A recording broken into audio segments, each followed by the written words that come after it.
In 1899, workers at Nellfield Cemetery dug up a walkway.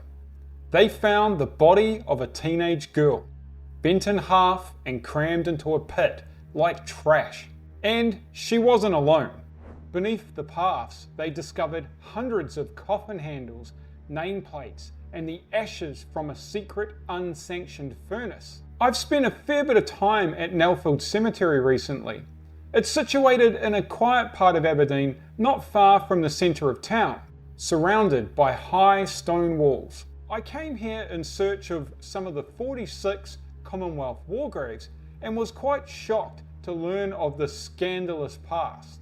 The days of the body snatchers were in the past. There's no mort safes in the cemetery used to protect bodies from the resurrectionists. But at 6 a.m. in the summer of 1899, excavations seeking to shed light on allegations of misconduct brought those fears back to life for the people of Aberdeen.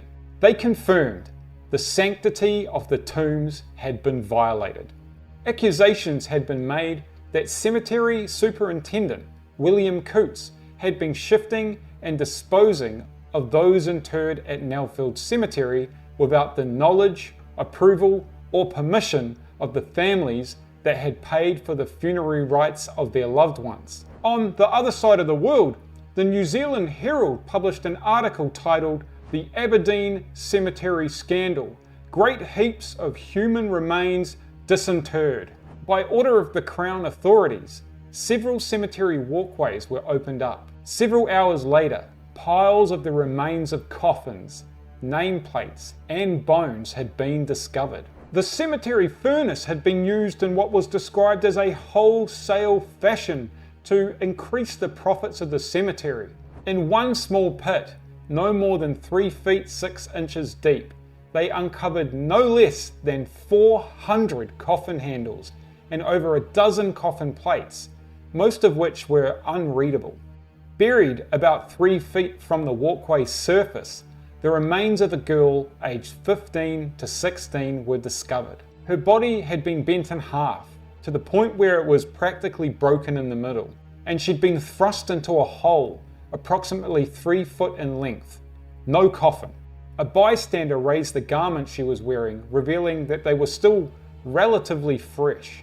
They carefully lifted the girl's body out, revealing the body of an old man who had been buried only 2 years earlier in 1897. Like the girl, his body had been taken from his original plot, doubled up and simply disposed of in a hole.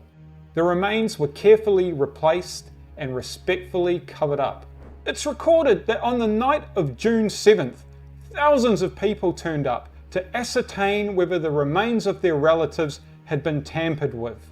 But it wasn't that simple. The assistant gravedigger stated that after they'd had some complaints of tampering, attempts had been made to hide their devious work. The excavators found coffins buried in orders that didn't match, indicating there had been some tampering, and in other plots, coffins were just simply missing. Coffin lids and nameplates were manipulated, records falsified. A man by the name of Hay, who worked as a gardener at the cemetery, gave testimony. He claimed to have seen coffins removed from graves as early as 15 minutes after they'd been interred. He recalled one occasion where a woman had buried a child. The grave soon after opened up to deposit the remains of an unknown adult. The coffin of the child removed. Afterwards, he saw the mother planting flowers there, unaware of what had occurred. And there were numerous similar accounts. By the time the scandal became public, William Coutts had already been arrested and imprisoned. In September 1899, a trial had concluded that Coutts was not freeing up space in order for his own financial gain, but for that of his employers. He claimed he was just following orders. Rather than it being one man's greed, it was institutionalized desecration. He received what many considered to be a pretty light punishment of merely 6 months in prison. This sort of mismanagement and scandal in cemeteries was not something specific to Nellfield or even Aberdeen. I've read about this happening all over the world.